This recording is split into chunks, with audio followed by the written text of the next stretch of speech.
प्रिय मित्रों, स्वागत है आपका आपके अपने चैनल स्टडी विद प्रदीप पे। दोस्तों, जैसा कि आप सभी लोग जानते हैं कि हम लोग टीजीटी, पीजीटी और जीआईसी लेक्चरर की दृष्टि से हिंदी में प्रैक्टिस पेपर कर रहे हैं एनसीईआरटी क्वेश्चन का। ठीक है, तो आज जो चैप्टर हमने लिया है क्लास 12 के यूनिट नंबर 2 से कुछ चैप्टर लिए गए हैं, जहां से हम लोग कुछ इंपॉर्टेंट क्वेश्चन कर पाएंगे।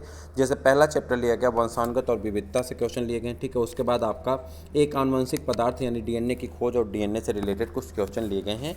लगभग 165 क्वेश्चन है और हम उम्मीद करेंगे कि इसमें से 2-3 क्वेश्चन आपके एग्जाम में पूछे जाएं। यानी 1 घंटे अगर आप वर्क करते हैं तो आपको यहाँ से लाभ होने की पूरी संभावना है। बीच में हम बात नहीं करेंगे। चलिए स्टार्ट करते हैं और आगे बढ़ते चले जाते हैं। सबसे पहला प्रश्न आपके सामने होगा, मेंडल के प्रयोगों के लिए कुत्तों की तुलना में मटर के पौधे क्यों अधिक उपयुक्त थे? आपको इसका आंसर बताना होगा। 4 ऑप्शन दिए गए हैं। मटर के पौधे में प्राकृतिक रूप से स्वपरागण ही होता है। कह रहा देखिए, ये पहला ही ऑप्शन आपका सही, मटर के पौधे में प्राकृतिक रूप से स्वपरागण ही होता है, तो ये आपका सही था, तुलना में कुत्ते के। ठीक है, कौन से पारिभाषिक शब्द का उपयोग आनुवंशिक लक्षणों में तुलनात्मक रूपों या उन रूपों के कारकों जीन्स के लिए किया जाता है? कह रहा कौन से पारिभाषिक शब्दों का उपयोग आनुवंशिक लक्षणों के तुलनात्मक रूपों व इन रूपों के कारकों के लिए किया जाता है? तो आप बताएंगे कौन सा आंसर सही होगा। तो आप कहेंगे डी का एलील्स सही होता है। कौन सा? एलील्स आपका सही हो जाता है। यदि किसी आनुवंशिक लक्षण के तुलनात्मक रूपों में जीन मिल जाते हैं, यदि किसी आनुवंशिक लक्षण के तुलनात्मक रूपों के जीन मिल जाते हैं तो इनमें से एक के ही लक्षण का विकास होता है, दूसरे का नहीं। ऐसे कौन से नियम कहते हैं? इसे कौन सा नियम कहते हैं? कह रहा है यदि किसी आनुवंशिक लक्षण के तुलनात्मक रूपों के जीन मिल जाते हैं तो इनमें से एक के ही लक्षण विकसित होते हैं, दूसरे के लक्षण नहीं। तो इसमें क्या कहते हैं? इसे कहते हैं आप प्रबलता का नियम या लॉ ऑफ डोमिनेंस कहते हैं। क्या कहते हैं? Law of dominance. कह रहा है, कहना क्या चाह रहा है? कह रहा है कि एक डोमिनेंट, जब हम दो कैरेक्टर को मिला रहे हैं तो एक जो है डोमिनेंट है और एक रिसेसिव है, तो इसमें क्या हो रहा है? डोमिनेंट वाला अपने आप को एक्सप्रेस कर रहा है और रिसेसिव वाला अपने आप को एक्सप्रेस नहीं कर पा रहा है। या मेंडल का कौन सा नियम है? तो इसका आंसर हो जाएगा आपका लॉ ऑफ डोमिनेंस हो जाएगा, यानी प्रबलता का नियम या प्रभाविता का नियम कहलाता है।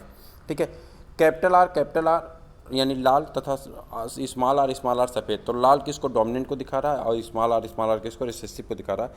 से प्रसंस्करण किया गया सारे संतत पौधे कैपिटल आर स्मॉल आर में गुलाबी रंग के फूल खिले। कह रहा रंग यहाँ होना क्या चाहिए था? डोमिनेंट होना चाहिए था, लेकिन डोमिनेंट ना होकर के कैसा आ गया? मिश्रण आ गया, गुलाबी रंग के फूल खिल गए। इससे क्या सिद्ध होता है? तो इसके बारे में आप बताएंगे। इससे सिद्ध क्या होता है? अपूर्ण प्रबलता। क्या? यहाँ पे इनकम्प्लीट डोमिनेंस आपका शो हो रहा है। कैसा शो हो रहा है? इनकम्प्लीट डोमिनेंस आपका शो हो रहा है।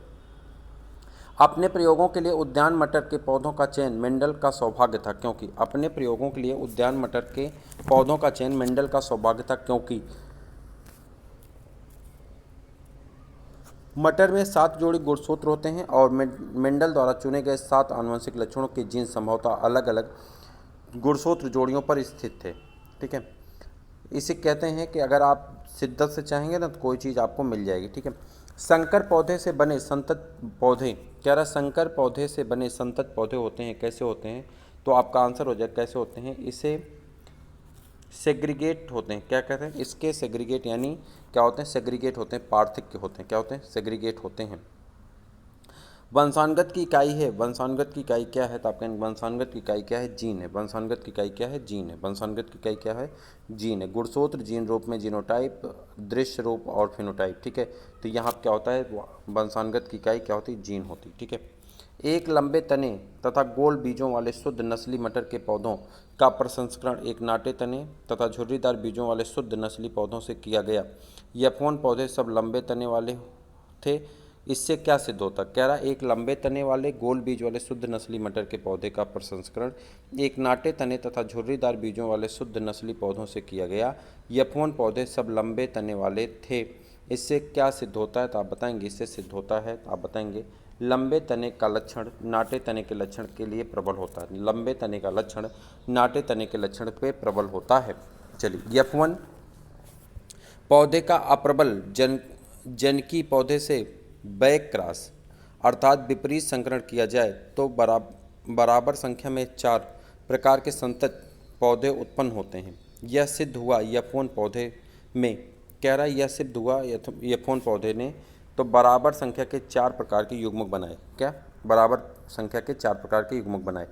चलिए, एक लंबे तने वाले और एक नाटे तने वाले शुद्ध नस्ली पौधों के बीच प्रसंस्करण को कहते हैं। कह रहा एक लंबा तना है यानी एक डोमिनेंट है और एक रिसेसिव है, दोनों प्योर हैं, तो इनका क्या है संकरण करा देते हैं यानी हाइब्रिडाइजेशन कराएंगे तो क्या हमको मिलेगा, तो एक गुण प्रसंस्करण मिलता है। क्या मिलता है, सिंगल कैरेक्टर प्रसंस्करण मिलता है। ठीक है, सिंगल कैरेक्टर प्रसंस्करण आपको मिलेगा। यदि एक लंबे तने और एक नाटे तने वाले शुद्ध नस्ली पौधों के प्रसंस्करण के फलस्वरूप सब लंबे तने वाले यफोन पौधे उत्पन्न होते हैं तो सिद्ध होता है कि लंबे तने का लक्षण कैसा था, तो आप कहेंगे लंबे तने का लक्षण क्या था, प्रबल था। लंबे तने का लक्षण क्या था, प्रबल था। एक लंबे तने और एक नाटे तने के शुद्ध नस्ली पौधों के बीच प्रसंस्करण से उत्पन्न यफोन पीढ़ी के पौधे में परागण के लिए के फलस्वरूप 787 बीज लंबे तने वाले और 277 बीज नाटे तने वाले F2 पौधों में बने। F1 पीढ़ी के पौधे थे। F1 पीढ़ी के पौधे क्या थे, तो आप कहेंगे F1 पीढ़ी के पौधे थे विषम युग्मी। क्या थे, विषम युग्मी थे। एक लंबे तने वाले विषम युग्मी पौधे और एक नाटे तने वाले विषम युग्मी पौधों के बीच परागण को तो नाटे तने वाले संतत पौधे की संख्या होगी। कह रहा एक लंबे तने वाले विषम युग्मी पौधे और एक नाटे तने वाले समयुग्मी पौधे के बीच अगर संकरण कराया जाए, यानी एक लंबा तना कैसा विषम युग्मित कैपिटल टी स्मॉल टी हो गया और एक नाटे तने का है तो ये समयुग्मित, इसका जब हम क्रॉस कराएंगे तो यहाँ पर हो जाएगा कैपिटल टी स्मॉल टी और ये हो जाएगा स्मॉल टी। इसका जब हम क्रॉस करा देंगे तो कैपिटल टी स्मॉल टी हो जाता है, इसका हो जाएगा कैपिटल टी स्मॉल टी। ठीक, इसको हम कराएंगे तो स्मॉल टी और स्मॉल टी ये हमको बनेंगे। तो आप देखेंगे कैसे बन जाते हैं, तो आप बताएंगे। कह रहा है पौधों की प्रतिशत संख्या क्या होगी, नाटे तने वाले पौधों की प्रतिशत संख्या क्या होगी, तो आपका आंसर होगा नाटे तने वाले पौधों की संख्या क्या होगी, 50%। आपने देखा कि 50% क्या था, नाटे पौधे थे और जो ये हाइब्रिड पौधे थे ये लंबे होंगे। कैसे होंगे, लंबे होंगे। ठीक है, आनुवंशिक लक्षणों के जीन समूहों को कहते हैं, आनुवंशिक लक्षणों के जीन समूहों को कहते हैं, क्या कहते हैं, जीनोटाइप्स कहते हैं। क्या कहते हैं, जीनोटाइप्स कहते हैं।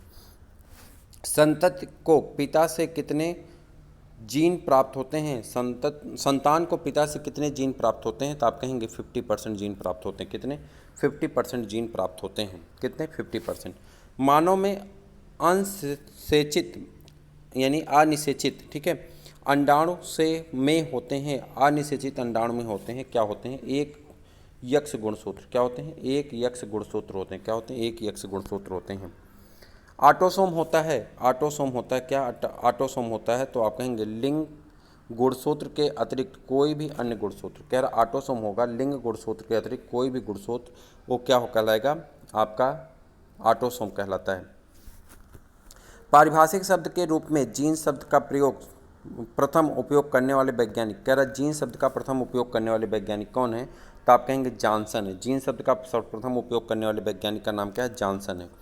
जीव विज्ञान की वह शाखा जिसमें वंशानुक्रम के संबंधित जीवों के समानताओं और असमानताओं का अध्ययन किया जाता है उसे क्या कहते हैं, ऐसे भाग को हम लोग क्या कहते हैं, आनुवंशिकी कहते हैं। क्या कहते हैं, जेनेटिक्स कहते हैं, आनुवंशिकी कहते हैं। क्या कहते हैं, आनुवंशिकी कहते हैं। और वैज्ञानिक जिसने सर्वप्रथम अपने प्रयोगों के फलस्वरूप आनुवंशिकी के नियम प्रस्तुत किए, वैज्ञानिक जिन्होंने अपने क्या किया, वैज्ञानिक जिसने सर्वप्रथम अपने प्रयोगों के फलस्वरूप आनुवंशिकी के नियम प्रस्तुत किए, तो उनके बारे में आपको बताना, तो उनका नाम हो जाता है आपका मेंडल। कौन हो जाते हैं, मेंडल हो जाते हैं। एक सामान्य मानव शुक्राणु या अंडाणु में ऑटोसोम की संख्या है, एक सामान्य मानव शुक्राणु और शुक्राणु व अंडाणु में ऑटोसोम की संख्या क्या होती है, तो आप कहेंगे ऑटोसोम की संख्या होती है 11 जोड़ी यानी 22।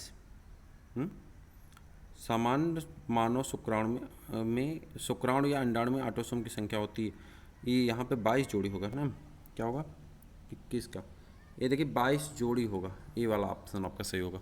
ठीक है, अपूर्ण प्रभाविता के कारण नीले वर्ण संकर और सफ़ेद एंडलोसियन मुर्गे के प्रसंस्करण के फलस्वरूप पैदा होते हैं। कह रहा अपूर्ण प्रभाविता के कारण नीले वर्ण संकर यानी ब्लू कलर का जो है और सफ़ेद कलर के दो मुर्गों के बीच संकरण कराया गया, तो कैसे ऑर्गेनिज्म बनने की संभावना, तो आप कहेंगे कैसे बनेंगे, 50% नीले और 50% सफ़ेद मुर्गे। युग्मनज अर्थात जाइगोट में गुणसूत्र होते हैं, जाइगोट में गुणसूत्र होते हैं, 23 का आंसर हो जाएगा। जाइगोट में गुणसूत्र होते हैं कैसे, 2x टाइप के। कैसे होते हैं, 2x टाइप के। मानव में गुणसूत्रों की कुल संख्या है, मानव में गुणसूत्रों की कुल संख्या है कैसी होती है, तो मानव में गुणसूत्रों की कुल संख्या कितनी होती है, 46 होती है। इनमें से कौन सा जीनोटाइप विषम युग्मी संकर या हेट्रोजाइगस है, कह रहा है इनमें से कौन सा जीनोटाइप विषम युग्मी संकर या हेट्रोजाइगस है, तो आप इसको बताएंगे, तो यहाँ पे आंसर आपका सही हो जाता है कौन सा, 25 का भी, जिसे कहते हैं कैपिटल आर स्मॉल आर। यदि किसी कोशिका में गुणसूत्रों के एक गुण संख्या 12 है तो मोनोसोमिक संख्या होगी। कह रहा है यदि किसी कोशिका में गुणसूत्रों की एक गुण संख्या 12 है तो मोनोसोमिक संख्या होगी। तो मोनोसोमिक संख्या क्या होगी? 23। क्या होगी? 23 होती है। दो समजात जीन किस जीनोटाइप में बिल्कुल समान होते हैं? दो समजात जीन किस जीनोटाइप में बिल्कुल समान होते हैं? तो आप कहेंगे 27 का ए, होमोजाइगस। किस में? होमोजाइगस में बिल्कुल समान होते हैं। दुगुण प्रसंस्करण में F2 पीढ़ी के दृश्य रूप अनुपात होता है। कह रहा है दुगुण प्रसंस्करण में F2 पीढ़ी में जो आपका रेशियो आता है तो वह क्या होता है? डाई हाइब्रिड क्रॉस में आप बताएंगे क्या होता है? तो 9:3:3:1 हो जाता है। एलील्स का पृथक्करण किस प्रक्रिया से होता है? ये क्वेश्चन आपका इंपॉर्टेंट है। एलील्स का पृथक्करण से सेपरेशन ऑफ एलील्स या सेग्रीगेशन ऑफ एलील, तो आप बताएंगे यह किस प्रक्रिया पर निर्भर करता है? तो आप कहेंगे अर्धसूत्रण पर। किस पर निर्भर करता है? अर्धसूत्रण पर निर्भर करता है।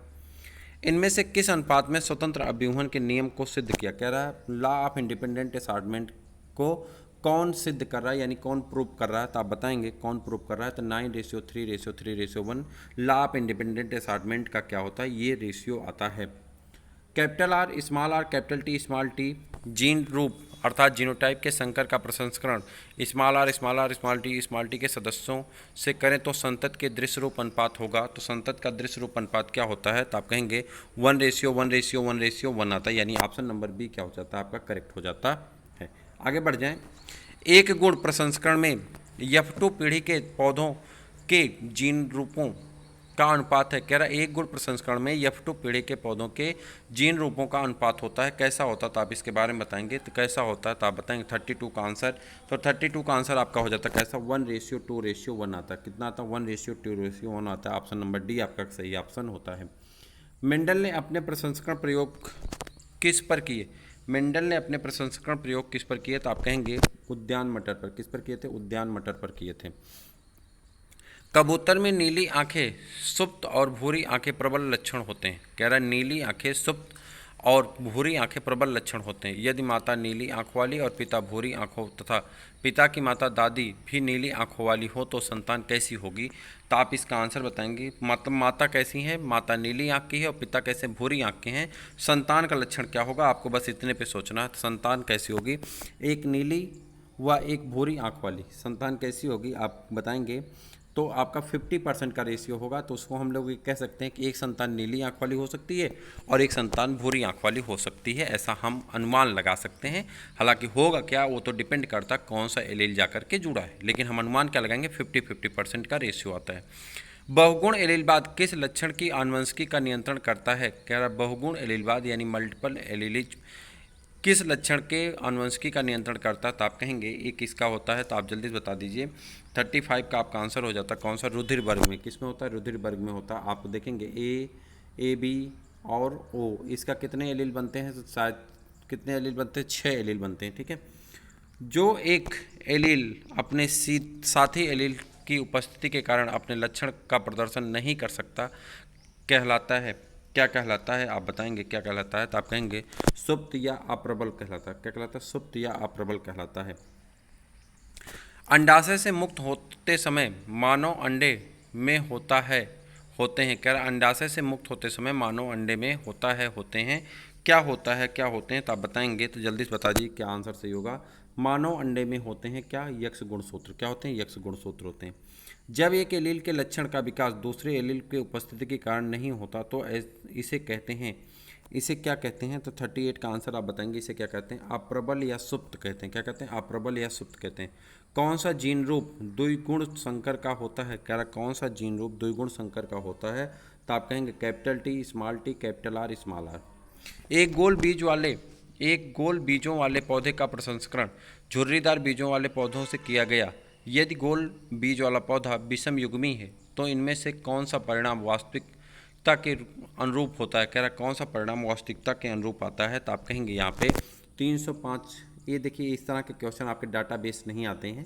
हालांकि देख लीजिए 305 गोल और 301 झुर्रीदार पौधे होते हैं।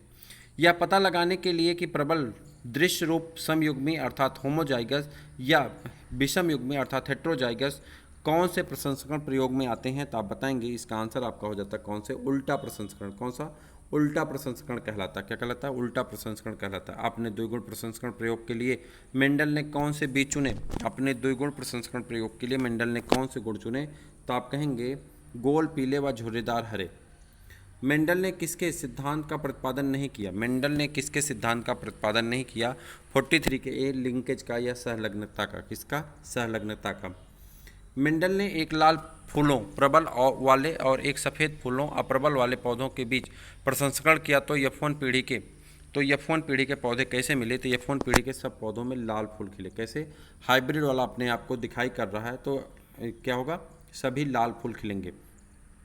कैपिटल ए, कैपिटल बी का cross capital A, small B के साथ कराते हैं तो F2 रेशियो क्या आएगा उसी को आपको बताना है। F2 रेशियो क्या आएगा? कल मैंने इसको उसमें भी करवाया था, किसमें? इंग्लिश वाले PDF में भी करवाया था। 45 का आप आंसर बताएंगे तो 1 रेशियो क्या आ जाता है? 45 का आंसर आपका 1:2:1 आएगा। क्या आएगा? 1:2:2 आ जाएगा। नहीं, इसका तो हो जाना चाहिए। इसका किस में? F2 में ना। इसका F2 में रेशियो क्या आएगा? तो आप कहेंगे 9:3:3:1 हो जाता है। क्या होता है? 9:3:3:1 का रेशियो आएगा 45 का। क्या होगा? ठीक है। एक दुगुण प्रसंस्करण के 4 दृश्य रूपों फिनोटाइप्स 9:3:3 के अनुपात के कारण बनते हैं। क्या बनते हैं? तो आप बताएंगे प्रबलता और स्वतंत्रता व्यूहन के सम्मिलित, यानी डोमिनेंट और यहाँ पे क्या इंडिपेंडेंट असार्टमेंट के मिले हुए गुण के कारण। ठीक है। मेंडल के नियम तभी लागू होते हैं जब तो क्या होता है जब? तो आप बताएंगे क्या होता है। तो आप कहेंगे इसका आंसर क्या सही हो जाता है?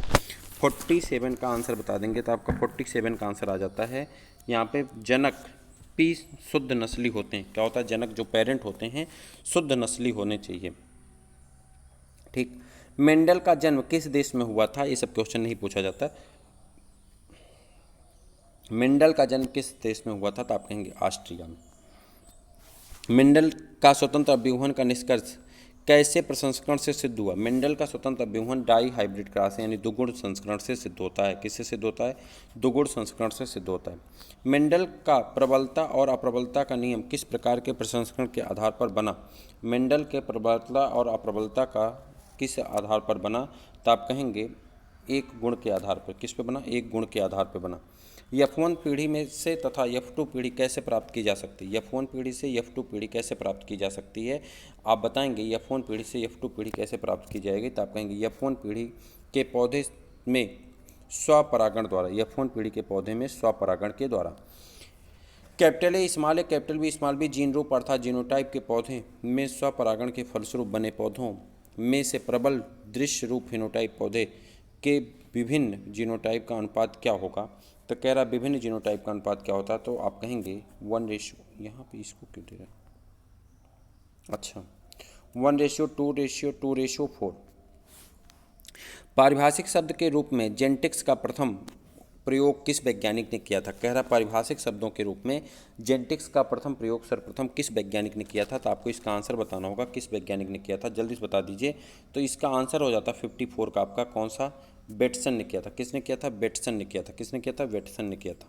इसके बाद हम लोग अगले क्वेश्चन पे बढ़ जाएंगे। यह क्वेश्चन दूसरे चैप्टर से लिया गया है, मतलब इसी चैप्टर के दूसरे पार्ट से लिया गया है, इसलिए क्वेश्चन का सीक्वेंस आपको थोड़ा सा बढ़ा हुआ नज़र आ रहा होगा। 103 क्वेश्चन नंबर आ गया। ठीक है। तो इसमें थोड़ा सा बढ़ा करके लिया गया। बीच में कुछ ऐसी चीज़ें थी जैसे monohybrid cross, dihybrid cross, संस्करण, मल्टीपल संस्करण, तो वो सब क्वेश्चन घुमा फिरा के क्वेश्चन एक ही था और उसमें बहुत ज़्यादा टाइम टेकन भी था, तो कोई मतलब भी नहीं था। उस तरह के क्वेश्चन हमारे एग्जाम में देखने को भी नहीं मिलते हैं, तो हमने उस क्वेश्चन को आगे बढ़ाया जो क्वेश्चन हमारी परीक्षा की दृष्टि से महत्वपूर्ण है। ठीक है।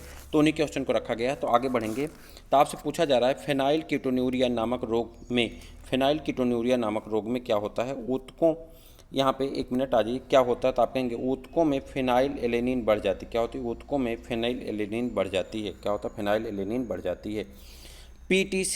पीटीसी कागज के स्वाद की क्षमता एक आनुवंशिक लक्षण है। पीटीसी कागज के स्वाद की क्षमता एक आनुवंशिक लक्षण है। यदि इसका जीन टी प्रबल और स्मॉल टी सुप्त हो तो किस जीनोटाइप के व्यक्ति में यह क्षमता नहीं होगी? कह रहा किस जीनोटाइप के व्यक्ति में यह क्षमता नहीं होगी? तो आप कहेंगे जो सुसुप्त होगा उसमें यह क्षमता नहीं पाई जाएगी। ठीक, चलिए आगे बढ़ जाते हैं। यक्स जीरो गुणसूत्र ढांचे के फलस्वरूप बनता है, कह रहा है यक्स जीरो गुणसूत्र किसके ढांचे के फलस्वरूप बनता है, तो आप कहेंगे यक्स किस में बनता है, टर्नर सिंड्रोम में बनता है। किस में बनता है, टर्नर सिंड्रोम में बनता है। टर्नर सिंड्रोम में गुणसूत्रों की स्थिति क्या हो जाती है, तो आप कहेंगे गुणसूत्रों की स्थिति क्या हो जाती है, 44 प्लस यक्स जीरो, यानी आपका ऑप्शन नंबर सी क्या हो जाएगा, सही हो जाएगा। 44 प्लस यक्स जीरो हो जाता है, 44 प्लस यक्स जीरो हो जाता है। ठीक है,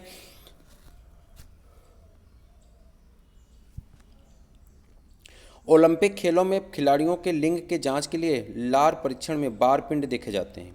ये पिंड किससे संबंधित होते हैं, यह पिंड किससे संबंधित होते हैं, तो आप कहेंगे यक्स गुणसूत्र से संबंधित होते हैं। डाउन सिंड्रोम किसके फलस्वरूप होता है, डाउन सिंड्रोम किसके फलस्वरूप होता है, तो आप कहेंगे डाउन सिंड्रोम गुणसूत्रों के अभियोजन से होता है। क्या होता है, गुणसूत्रों के अभियोजन से होता है। गुणसूत्र प्रारूप अर्थात कैरियोटाइप में केवल एक यक्स गुणसूत्र वाली स्त्री की एक असामान्यता कहलाती है, क्या कहलाती है, एक असमानता कहलाती है। कह रहा है निम्नलिखित गुणसूत्र प्रारूप अर्थात कैरियोटाइप में केवल एक यक्स गुणसूत्र वाली स्त्री की वह असामान्य स्थिति क्या कहलाती है, तो उसको हम लोग क्या कहते हैं, टर्नर सिंड्रोम कहते हैं। क्या कहते हैं, टर्नर सिंड्रोम। ऑप्शन ए आपका क्या हो जाता है, सही हो जाता है। आनुवंशिक इकाई है, आनुवंशिक इकाई है, क्या है आनुवंशिक इकाई, तो आप बताएंगे आनुवंशिक इकाई है, तो यहाँ पे आनुवंशिक इकाई कौन होती है, जीन होती। कौन होती है, जीन होती है। निम्नलिखित अगला है 111, आनुवंशिकी के जनक किसे कहा जाता है, आनुवंशिकी का जनक किसे कहा जाता है, तो आप कहेंगे आनुवंशिकी का जनक ग्रेगर जॉन मेंडल को कहा जाता है। किसको कहा जाता है, ग्रेगर जॉन मेंडल को कहा जाता है। और द्वितीय संतानी पीढ़ी में 3:1 का अनुपात किस प्रकार के प्रसंस्करण में पाया जाता है, 3:1 का किस में पाया जाता है, तो आप कहेंगे एक गुणसूत्र संकरण में। किस में, एक गुणसूत्र संकरण में। टर्नर सिंड्रोम के लिए निम्नलिखित में से कौन सा संकेत सही है, कह रहा टर्नर सिंड्रोम के लिए कौन सा सही, तो आप कहेंगे टर्नर सिंड्रोम के लिए ए यक्स जीरो आपका सही होता है। मेंडल के गुणसूत्र प्रसंस्करण में कौन सी पीढ़ी हमेशा विषम युग्मी होती है, कह रहा मेंडल के गुणसूत्र प्रसंस्करण में कौन सी पीढ़ी हमेशा विषम युग्मी होती है, तो आप इसका आंसर बता देंगे कौन सी पीढ़ी हमेशा विषम युग्मी होती है, तो आप कहेंगे प्रथम संतानी पीढ़ी। प्रथम संतानी पीढ़ी क्या होती है, विषम युग्मी होती है। और एक बाणांत पुरुष जब एक स्त्री से विवाह करता तो सामान्य रंग दृष्टि के लिए समयुग्मी है, उनके पुत्र में बाणांत होने की संभावना क्या होती है, तो उसके पुत्र के बाणांत होने की संभावना कितनी होती है, 0% होती है। कितनी होती है, 0% होती है। आगे बढ़ जाते हैं। आकस्मिक आनुवंशिक परिवर्तन को कहते हैं उत्परिवर्तन। आकस्मिक आनुवंशिक परिवर्तन को क्या कहते हैं, उत्परिवर्तन कहा जाता है। संतान को पिता से कितने जीन प्राप्त होते हैं, संतान को पिता से कितने जीन प्राप्त होते हैं, तो आप कहेंगे 50% जीन प्राप्त होते हैं। प्रथम संतानी पीढ़ी की संतान को दोनों जनकों में से किसी एक के साथ किया गया प्रसंस्करण, कह रहा प्रथम संतानी पीढ़ी की संतान को दोनों जनकों में से किसी एक के साथ किया गया संकरण क्या कहलाता है, तो आप कहेंगे उसे बैक क्रॉस या क्या कहते हैं, संकर पूर्वज संकरण या क्या कहते हैं, बैक क्रॉस कहते हैं। एक रोग जो अलिंग सूत्र प्राथमिक वियोजन यानी ऑटोसोमल प्राइमरी नॉन डिसजंक्शन के कारण होता है, कौन सा है, तो आप कहेंगे कौन सा रोग होता है ये, तो आपका हो जाता है डाउन सिंड्रोम हो जाता है। कौन सा रोग हो जाता है, डाउन सिंड्रोम हो जाता है। अगला प्रश्न आपका है यहाँ पे, तो यहाँ पर आप देखेंगे एक रोग जो आलिंगी 119 नंबर वाला क्वेश्चन देखिए आप। एक रोग जो आलिंग सूत्र प्राथमिक वियोजन यानी ऑटोसोमल प्राइमरी नॉन डिसजंक्शन के कारण होता है, कौन सा है, तो आप कहेंगे इसका आपने बता दिया आंसर क्या होता है, डाउन सिंड्रोम होता है। 120 का देखिए, थैलेसेमिया एवं दात्र कोशिका रक्तता यानी सिकिल सेल एनीमिया दोनों ग्लोबिन अणु के संश्लेषण में समस्या के कारण होते हैं। उचित कथन का चयन कीजिए। तो उचित कथन का चयन करना है, आपका आंसर क्या सही हो जाएगा, आप कहेंगे थैलेसेमिया ग्लोबिन अणु के समय संश्लेषण के कारण होते हैं। थैलेसेमिया ग्लोबिन अणु के समय संश्लेषण के कारण होते हैं। ठीक है। पशुओं में शुद्ध वंशक्रम के समयुग्मी किस प्रकार प्राप्त किए जाते हैं, पशुओं में शुद्ध वंशक्रम के समयुग्मी किस प्रकार प्राप्त किए जाते हैं, तो आप कहेंगे एक ही नस्ल से संबंधित पशुओं के संगम द्वारा। कैसे, एक ही नस्ल के संबंधित पशुओं के संयोजन द्वारा या संगम द्वारा। निम्नलिखित में से कौन सी विधि मेंडल के संकरण के प्रयोगों में थी, कह रहा है निम्नलिखित में से कौन सी विधि कौन सी अवधि मेंडल के संकरण के प्रयोगों में थी, तो ये आपको बताना किस समय में उन्होंने किया था। तो उन्होंने 1856 से 1863 के बीच में किया था। निम्नलिखित में से मटर के कौन से लक्षण पर मेंडल द्वारा अपने प्रयोगों को विचार नहीं किया गया था? कह रहा कौन सा ऐसा लक्षण है जिसमें मेंडल ने प्रयोग नहीं किया था, यानी विचार नहीं किया था? तो आप बताएंगे इसका आंसर आपका क्या सही हो जाएगा? आपका बी वाला ऑप्शन सही होगा। ठीक है, त्वचा रोम ग्रंथिल और अग्रंथिल रहित। ठीक है, उसके बाद अगला आपका 124 नंबर का क्वेश्चन है, यदि पति और पत्नी का जीनोटाइप IAIB एवं IAI0 है तो इनके बच्चों में रुधिर वर्ग में जीनोटाइप और फिनोटाइप की संभावना क्या होगी? तो जीनोटाइप और फिनोटाइप की संभावना क्या होगी? तो आप कहेंगे 4 जीनोटाइप और 3 फिनोटाइप। गुलाबी पुष्प वाले गुलाबास में स्वनिषेचन से प्राप्त प्रारूपी अनुपात होता है, तो कहेंगे क्या प्राप्त होता है? तो आप कहेंगे 1:2:1 का। और किस कारण से वर्णांतता का विकास होता है? किस कारण से वर्णांतता का विकास होता है? वह आज की यह सीरीज आपके एग्जाम की अंतिम सीरीज है इस वीडियो की। इसके बाद हम लोग अगला वीडियो भी आज ही की डेट में अपलोड करेंगे, इसके दूसरे चैप्टर से संबंधित जो है आनुवंशिक से है, ये आपका वर्णांतता का विकास किससे? आनुवंशिकी से। इससे संबंधित आपका दूसरा PDF भी आज आपको डाउनलोड कर दिया जाएगा। चलिए हम लोग इसी में कर लेते हैं, बढ़ा करके, अलग से नहीं करेंगे, इसी वीडियो में बढ़ा करके क्वेश्चन कर लेते हैं। 12 पे हैं, 5 PDF और है, बढ़ा के चलेंगे तो आपका हो जाएगा। ठीक है, तेज़ी के साथ आंसर करते हैं और इस आंसर को ख़त्म करने का प्रयास करते हैं, पूरा करके जाइएगा, बीच में रोकिएगा मत। ठीक है, चलिए पहला क्वेश्चन आपके सामने दिख रहा होगा, जीव कोशिका में सबसे बड़े अणु किस प्रकार के होते हैं? जीव कोशिका में सबसे बड़े अणु किस प्रकार के होते हैं? तो आप कहेंगे प्रोटीन्स के, DNA के, RNA के, कार्बोहाइड्रेट के। थोड़ा इंपॉर्टेंट था इसलिए मैं इसको साइड में करना चाह रहा था कि बहुत सारे लोग होंगे जो अब तक देख करके बंद कर दिए होंगे तो उनके लिए, लेकिन अगर यदि आप देख रहे हैं तो आप पूरा देख के जाइएगा। ठीक है, जीव कोशिकाओं में सबसे बड़े अणु किस पदार्थ के बने होते हैं? आपका क्वेश्चन बहुत आसान सा है, जल्दी से बता दीजिए। Protein, DNA, carbohydrate. तो आप कहेंगे किसके बने होते हैं? जीव कोशिका में सबसे बड़े अणु किस पदार्थ के बने होते हैं? तो आप कहेंगे DNA के बने होते हैं, ऐसा रमेश गुप्ता की बुक में आंसर बताया गया है। ठीक है, किस पदार्थ के जीवों में आनुवंशिक लक्षणों की संकेत सूचनाएं परिलक्षित होती हैं? कह रहा किस पदार्थ में जीवों के आनुवंशिक लक्षणों की संकेत सूचनाएं परिलक्षित होती हैं? तो आप इसका आंसर करेंगे तो आपका आंसर क्या सही हो जाता है? DNA में। किसमें? DNA में। आनुवंशिक पदार्थ के खोजकर्ता वैज्ञानिक कौन है?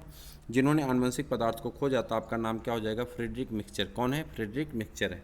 और आनुवंशिक पदार्थ को न्यूक्लिक अम्ल के नाम से नाम देने वाले वैज्ञानिक का नाम बताइए। आनुवंशिक पदार्थ को जिसने न्यूक्लिक अम्ल नाम दिया उनका नाम क्या है? अल्टमान है। क्या नाम है? अल्टमान है। ठीक है, आगे DNA अणुओं के संयोजन में कितने प्रकार के नाइट्रोजनी समाक्षार भाग लेते हैं? DNA अणुओं के संयोजन में कितने प्रकार के नाइट्रोजनी समाक्षार भाग लेते हैं? तो 4 प्रकार के नाइट्रोजनी समाक्षार भाग लेते हैं। कौन सी शर्करा DNA अणुओं में संश्लेषण में भाग नहीं लेती? कह रहा कौन सी ऐसी शर्करा है जो DNA अणुओं के संश्लेषण में भाग नहीं लेती? तो राइबोज, माल्टोज और ग्लूकोज, ये सभी। DNA के अणु में क्या होता है जो DNA में नहीं होता? कह रहा DNA के अणु में क्या होता है जो DNA में नहीं होता है? वो क्या है? यूरेसिल। वो क्या है? यूरेसिल है। किस पदार्थ की मात्रा युग्म कोशिकाओं में दैहिक कोशिकाओं से आधी होती? किस पदार्थ की मात्रा युग्म कोशिकाओं में दैहिक कोशिकाओं से आधी होती? तो आप आंसर बताएंगे, इसका आंसर हो जाता है आपका DNA की।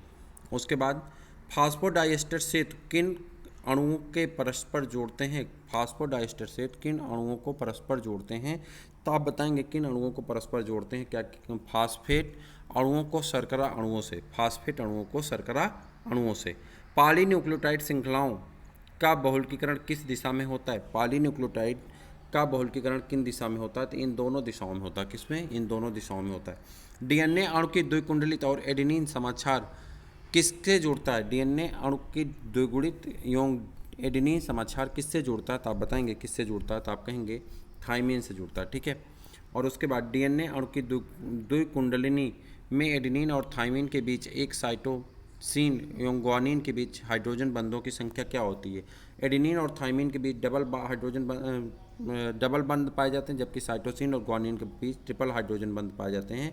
तो आपका आंसर सही हो जाता है ऑप्शन नंबर C, 2 और 3। ठीक है, क्रोमेटिन में कितने प्रकार के हिस्टोन प्रोटीन्स होती हैं? क्रोमेटिन में कितने प्रकार के हिस्टोन प्रोटीन होती हैं? बहुत ज़्यादा क्वेश्चन नहीं, करके जाइए पूरा।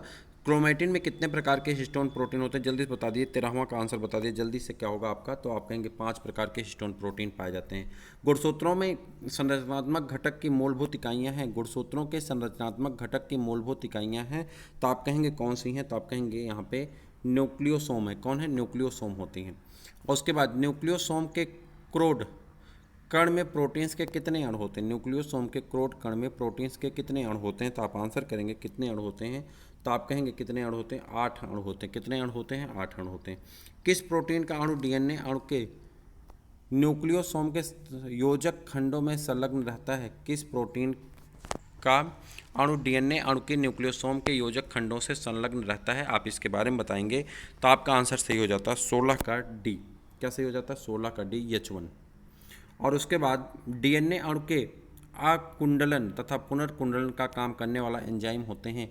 डीएनए अणु के आकुंडलन तथा पुनर्कुंडलन का काम करने वाले एंजाइम होते हैं। कौन से एंजाइम होते हैं? तो आप कहेंगे टोपो आइसोमरेज। डीएनए गायरेज किस एंजाइम का दूसरा नाम है? डीएनए गायरेज किस एंजाइम का दूसरा नाम है? याद रखिएगा, आपको एग्जाम में काम देगा। टोपो आइसोमरेज द्वितीय का। और पूर्व केंद्र की प्रोकैरियोटिक कोशिका में डीएनए अणु का द्विगुणन कितने द्विगुण मूलों से होता है? कितने द्विगुण मूलों से होता है? तो आप कहेंगे कितने द्विगुण मूलों से होता है? तो 1 द्विगुण मूलों से होता है। डीएनए अणु के द्विगुणन के समय अणु के द्रवण का काम कौन सा एंजाइम करता है?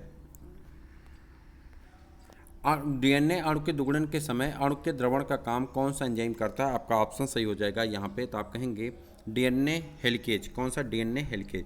एंजाइम जो डीएनए अणु की द्विगुणन द्विशाख पर रहता है, डीएनए अणु के द्विगुणन द्विशाख पर रहता है, तो आप कहेंगे डीएनए हेलिकेज। कौन सा? DNA helicase. और एंजाइम जो डीएनए अणु के द्विगुणन में आरएनए प्रवेशकों का संश्लेषण उत्प्रेरित करता है, उसे क्या कहा जाता है? तो उसे कहा जाता है डीएनए प्राइमेज। क्या कहा जाता है? डीएनए प्राइमेज कहा जाता है।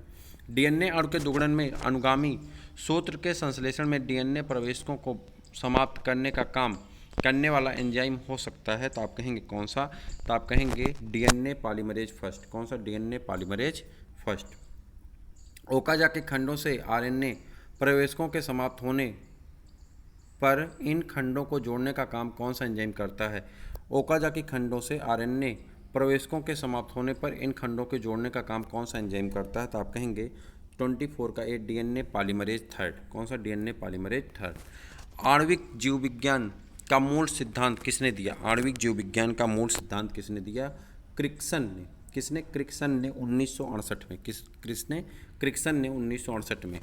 और टेमिन तथा वाल्टीमोर किसकी खोज के लिए प्रसिद्ध हैं? टेमिन तथा वाल्टीमोर किसकी खोज के लिए प्रसिद्ध हैं या फेमस हैं? आप बताएंगे किसकी खोज के लिए प्रसिद्ध हैं, तो आपका आंसर सही हो जाता है रिवर्स ट्रांसक्रिप्टेज एंजाइम के लिए, रिवर्स ट्रांसक्रिप्शन के लिए। ठीक है। उसके बाद उत्क्रमण अनुलेखन यानी रिवर्स ट्रांसक्रिप्शन की प्रक्रिया में होता है आरएनए से डीएनए का निर्माण होता है। आरएनए से डीएनए का निर्माण होता है। 27 का ऑप्शन आपका डी सही हो जाएगा। आरएनए से डीएनए का क्या होता है? निर्माण होता है। किसी अणु में से आनुवंशिक पदार्थ के रूप में कार्य कर सकता, कह रहा किसी अणु में जो आनुवंशिक पदार्थ के रूप में कार्य कर सकता है, नीचे दिए गए किस विशेषक के अतिरिक्त अन्य सभी विशेषक अवश्य होने चाहिए? कह रहा कौन सी विशेषता उसमें अवश्य होनी चाहिए? तो आप कहेंगे इसे संरचनात्मक रूप से और रासायनिक रूप से स्थिर अस्थिर होना चाहिए। ठीक। डीएनए आधारित आरएनए पॉलीमरेज डीएनए के किस एक रज्जुक पर अनुलेखन का उत्प्रेरण करता है? अनुलेखन का उत्प्रेरण करता है, तो आप कहेंगे किसका? तो टेम्पलेट रज्जुक पर। किस पे? टेम्पलेट रज्जुक पर। अर्धसूत्री विभाजन निम्न में से किसमें नहीं होता? अर्धसूत्री विभाजन निम्न में से किसमें नहीं होता है? तो आप कहेंगे जीवाणुओं में नहीं होता। किसमें नहीं होता? जीवाणुओं में नहीं होता है। और संदेशवाहक आरएनए का निर्माण होता है। संदेशवाहक आरएनए का निर्माण होता है किसमें? तो आप कहेंगे संदेशवाहक आरएनए का निर्माण होता है केंद्रक में। किसमें? केंद्रक में। संदेशवाहक आरएनए का निर्माण होता है, ठीक है, केंद्रक। डीएनए व आरएनए में समानता है। डीएनए व आरएनए में समानता है दो न्यूक्लियोटाइड के पॉलीमर श्रृंखला की। दो न्यूक्लियोटाइड के पॉलीमर श्रृंखला की। किसकी? दो न्यूक्लियोटाइड के पॉलीमर श्रृंखला की। उसका निम्नलिखित में से कौन बहुलकी नहीं है? कह रहा कौन बहुलकी नहीं है, यानी बहुलकी नहीं है, पॉलीमेरिक नहीं है। तो आपको बताना पॉलीमेरिक नहीं, तो आपका आंसर सही हो जाता है लिपिड। पॉलीमेरिक नहीं है, लिपिड पॉलीमेरिक नहीं है। अच्छा। डीएनए के खंड कैसे होते हैं? डीएनए के खंड कैसे होते हैं? तो 34 का आंसर आप बताएंगे। डीएनए के खंड ऋण आवेशित होते हैं। कैसे होते हैं? ऋणात्मक आवेशित होते हैं या ऋण आवेशित होते हैं। कैसे होते हैं? ऋण आवेशित होते हैं। याद रखिएगा, डीएनए एक आनुवंशिक पदार्थ है जिसका अंतिम प्रमाण किसके प्रयोग में आया? डीएनए एक आनुवंशिक पदार्थ है, इसका किसने प्रयोग किया था और किसने बताया? तो आप कहेंगे हर्शे और चेज ने। किसने? हर्शे और चेज ने। हिस्टोन फर्स्ट का केंद्रकाभ के साथ संबंध क्या निर्देशित करता है? हिस्टोन फर्स्ट का केंद्रकाप के साथ संबंध क्या निर्देशित करता है? तो आप कहेंगे 36 का क्या? सी। डीएनए क्रोमेटिन रेशों से संघनित है और डीएनए अणु में थाइमिन का विस्थापन होता है। डीएनए अणु में थाइमिन का विस्थापन होता है किसके द्वारा? तो आप कहेंगे यूरेसिल के द्वारा। किसके द्वारा? यूरेसिल के द्वारा। मानवों में केवल एक उपापचयी अपक्रिया में गड़बड़ी से होने वाले किस रोग का पता सबसे पहले लगा? कह रहा मानवों में केवल एक उपापचयी अपक्रिया की गड़बड़ी से होने वाले किस रोग का पता सबसे पहले लगा? तो आप कहेंगे इसका आंसर आपका हो जाता है, आप इसका आंसर बताएंगे। एक सेकंड रुक जाइए। उसके पहले मैं बता दूं, यदि अभी तक आप वीडियो को लाइक नहीं किए हैं और अपने दोस्तों को शेयर नहीं किए हैं तो जल्दी से शेयर कर दीजिए और अपने दोस्तों को भी बता दीजिए। आपके 27 क्वेश्चन और हैं, इसे करके पूरा करके ही जाइएगा, ज़्यादा नहीं है, 25 क्वेश्चन होंगे। चलिए, मानवों में केवल एक उपापचयी अपक्रिया की गड़बड़ी से होने वाले किस रोग का पता सबसे पहले लगा? तो आप बताएंगे कौन से? तो आप कहेंगे इसका नाम है एल्केप्टोन्यूरिया। किसके नाम है? एल्केप्टोन्यूरिया। ठीक है। मानव में उपापचय की जन्मजात त्रुटियों से उत्पन्न रोगों के बारे में प्रथम योगदान किस वैज्ञानिक ने दिया था? किसने दिया था? तो आप बताएंगे आर्कीबोल्ड गैरोल्ड ने। वंशानुगत का गुणसूत्र मत किस वैज्ञानिक ने प्रस्तुत किया था? वंशानुगत का गुणसूत्र मत किसने दिया था?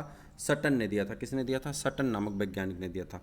वंशानुगत के जीन मत का आधार क्या है? वंशानुगत के जीन मत का आधार क्या है? तो आप कहेंगे 4 का बी। तो आप कहेंगे जीन्स की संख्या गुणसूत्रों की संख्या से बहुत अधिक होती है। जीन्स की संख्या गुणसूत्रों की संख्या से बहुत अधिक होती है। आरएनए अणु में क्या होता है जो डीएनए अणु में नहीं होता? कह रहा आरएनए अणु में क्या होता है जो डीएनए अणु में नहीं होता? तो आप कहेंगे ए और सी। क्या होता है? यूरेसिल और राइबोस शर्करा। ठीक है, तो आपका ऑप्शन सही हो जाएगा, यूरेसिल और राइबोस शर्करा। तो ऑप्शन नंबर डी क्या होता है? आपका सही हो जाता है। डीएनए अणुओं में प्रोटीन के संकेत सूचनाएं होती हैं। डीएनए अणु में प्रोटीन के संकेत सूचनाएं होती हैं तो कहेंगे एक्सान पर। कहाँ पे होती हैं? एक्सान पर होती हैं। कहाँ पे? संकेत सूचनाएं कहाँ पे होती हैं? एक्सान पर होती हैं, याद रखिएगा। पूर्व केंद्र की कोशिकाओं में सिस्टीन यस राइबोसोमल आरएनए अणु के कितने न्यूक्लियोटाइड एकलक मोनोमर होते हैं? तो आप कहेंगे कितने न्यूक्लियोटाइड एकलक मोनोमर होते हैं? तो आप कहेंगे कितने होते हैं? तो ये आपका कोई मतलब नहीं, 1542 होते हैं। सबसे छोटे आरएनए अणु होते हैं, सबसे छोटे आरएनए अणु होते हैं कहाँ पे? तो सबसे छोटे आरएनए अणु होते हैं टीआरएनए के। किसके? टीआरएनए को। उसके बाद आपका आ जाएगा पॉलीसिस्ट्रोनिक एमआरएनए अणु किस कोशिकाओं के साइटोसॉल में पाए जाते हैं? पॉलीसिस्ट्रोनिक एमआरएनए अणु किस कोशिकाओं के साइटोसॉल में पाए जाते हैं? इसका आंसर आपको बताना है। तो किस में पाए जाते हैं? पूर्व केंद्र की कोशिकाओं में। किस में पाए जाते हैं? पूर्व केंद्र की कोशिकाओं में। कौन से अमीनो अम्ल में कौन से अमीनो अम्ल के लिए केवल एक त्रिगुणी कोडान होता है? केवल एक त्रिगुणी कोडान होता है। तो आप कहेंगे कौन से? तो आप कहेंगे मेथियोनिन और ट्रिप्टोफेन के लिए। मेथियोनिन और ट्रिप्टोफेन के लिए। उसके बाद कोशिकाओं में प्रोटीन का संश्लेषण किस कोशिकाओं पर होता है? कोशिकाओं में प्रोटीन का संश्लेषण किन कोशिकाओं पर होता है? तो आप बताएंगे किन कोशिकाओं पर होता है? तो आप कहेंगे किसमें? राइबोसोम पर होते हैं। किस पे? राइबोसोम पर होते हैं। प्रोटीन संश्लेषण में सूत्रपात तथा समापन कोडान क्रमशः होते हैं। सूत्रपात और समापन कोडान क्रमशः होते हैं। तो आप कहेंगे ये सभी जो हैं सूत्रपात और समापन कोडान के सीक्वेंस में दिए गए हैं। उत्परिवर्तन किस में होते हैं? उत्परिवर्तन किस में होते हैं आपको बताना। उत्परिवर्तन किस में होते हैं? तो आप बताएंगे किस में? म्यूटॉन्स में होते हैं। किस में होते हैं? म्यूटॉन्स में होते हैं। और लुप्तबोध उत्परिवर्तन का एक उदाहरण है। लुप्तबोध उत्परिवर्तन का एक उदाहरण है कौन सा? तो आप कहेंगे हंसियाकार रुधिराणु एनीमिया में। प्राणघातक उत्परिवर्तन में किस एंजाइम का संश्लेषण नहीं होता? प्राणघातक उत्परिवर्तन में किस एंजाइम का संश्लेषण नहीं होता है? तो आप कहेंगे किस एंजाइम का संश्लेषण नहीं होता? ये आरएनए पॉलीमरेज में। किसमें? आरएनए पॉलीमरेज में। लैक ओपेरान में यम आरएनए अणु का लिप्यंतरण कितने संरचनात्मक जीन पर होता है? लैक ओपेरान में यम आरएनए अणु का लिप्यंतरण कितने संरचनात्मक जीन पर होता है? तो आप बताएंगे 16 का बी आपका सही आंसर हो जाता है, 3। लैक ओपेरान द्वारा जीन प्रकटन का नियमन किनके द्वारा होता है? लैक ओपेरान द्वारा जीन प्रकटन का नियमन किनके द्वारा होता है? तो आप बताएंगे किनके द्वारा होगा? तो आप कहेंगे ये आपका आंसर सही हो जाता है, जीवाणुओं में होता है। किसमें? जीवाणुओं में। लैक ओपेरान किसकी उपस्थिति में क्रियाशील होते हैं? लैक ओपेरान किसकी उपस्थिति में क्रियाशील होते हैं? तो आप कहेंगे लैक्टोज की। किसकी? लैक्टोज की उपस्थिति में क्रियाशील होते हैं। निम्नलिखित में से किस समूह के कोडान पॉलीपेप्टाइड श्रृंखला के संश्लेषण को समाप्त टर्मिनेशन करने के लिए प्रयोग होते हैं? समाप्त या टर्मिनेशन करने के लिए प्रयोग होते हैं, तो आप कहेंगे UAA, UAG और UGA। निम्नलिखित में से कौन संरचनात्मक रूप से समान है? कह रहा कौन ऐसा है जो संरचनात्मक रूप से समान है, तो आपका आंसर सही हो जाता है कौन सा? समापर, कौन सा? संपार या सिस्ट्रॉन। और वह एक जीन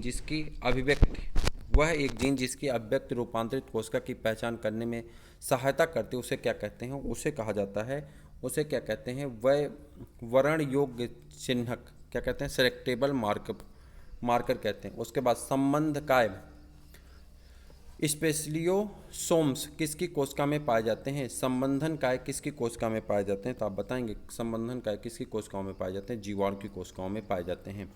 और यदि एक आरएनए में 999 क्षारक बेस हैं तो 333 अमीनो अम्लों वाली एक प्रोटीन के लिए कोड करते हैं, तो 901 पर स्थित क्षारक का इस तरह से विलोप हो जाता है कि उस आरएनए की लंबाई 998 क्षारकों वाली हो जाती है। इससे कितने कोडान बदल जाएंगे? तो आप इसका आंसर बताएंगे इससे कितने कोडान बदल जाएंगे।